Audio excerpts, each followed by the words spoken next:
now we're going to be speaking about our Neo 10M. Let's start with the battery. The battery is a 52 volts this time, and it comes with an 18.2 amps battery. Now the speed for this one, you're roughly going to be getting about 30 miles per hour.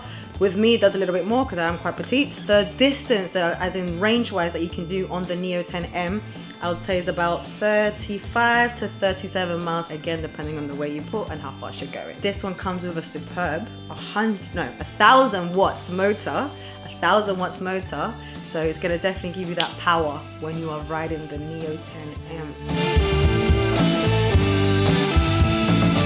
Now the weight for this one is about 23 kilos, so quite heavy.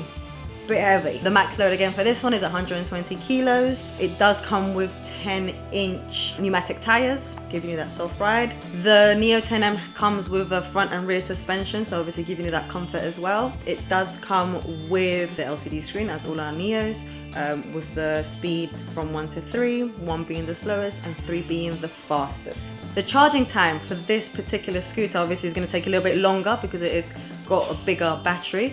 You're looking at about 9 hours charging time. Again, always look at the charger, it will tell you when it's fully charged.